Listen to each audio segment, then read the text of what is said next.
जब मैं दिल्ली आया था 1990 में, मैं हरियाणा के एक शहर से, भिवानी से दिल्ली आया था पढ़ने के लिए।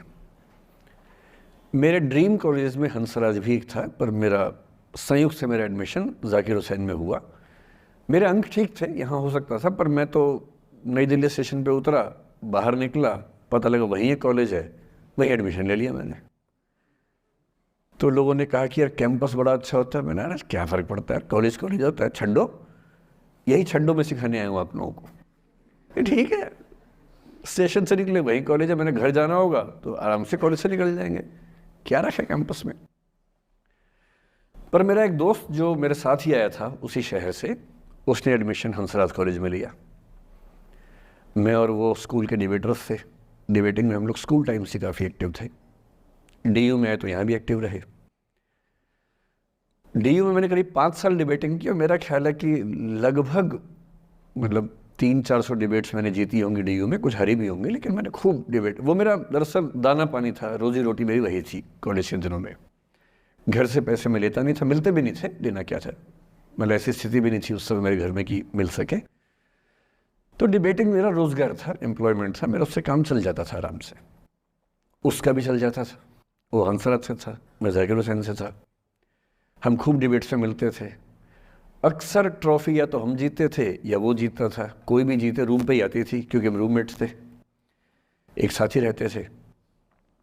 वो मुझसे योग्यताओं के मामले में 21 था, बल्कि अगर वो 21 था तो मैं 15 ही रहा हूँगा या 12 रहा हूँगा, 22 या 21 तो नहीं रहा हूँगा, मुझसे बेहतर था योग्यताओं में, बड़ा अच्छा व्यक्ति था।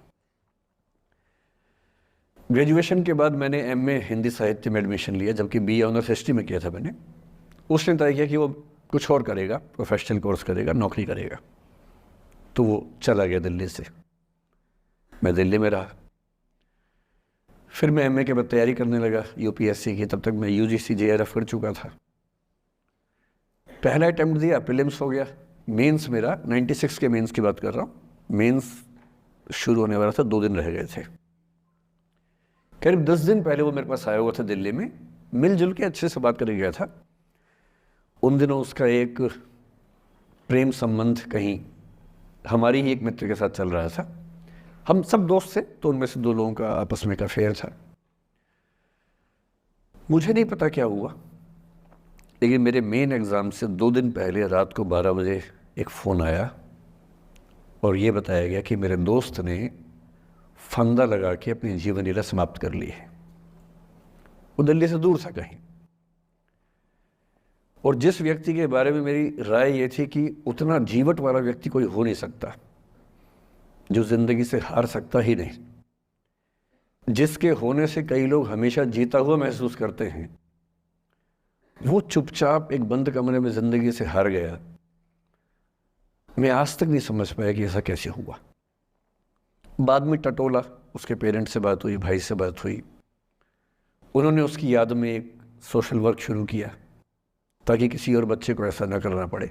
तो जो हल्का हल्का अनुमान हुआ वो है कि शायद कुछ ऐसा था रिलेशनशिप में जो नहीं संभल पाया था, और रिश्ता टूट ना जाए इसका दबाव बहुत ज़्यादा था, और वो दबाव झेल नहीं पाया। इस उम्र में ऐसा फेज़ आता है, कई बार आता है। ये एक कहानी है, हंसराज कॉलेज से ही जुड़ी है, इसलिए मैंने सोचा कि वहीं से बात शुरू करूँ। नाम जैसा कि मैंने कहा मैं नहीं बताऊंगा, तो नाम बताने का मतलब भी नहीं। और वो जिसकी मैं कहानी सुना रहा हूँ, आप लोगों के जन्म से पहले की बात है। आप तो सब 21वीं सदी वाले बच्चे होंगे ना, जेन ज़ी होंगे आप सब लोग, तो ये तो बहुत पुरानी बात है।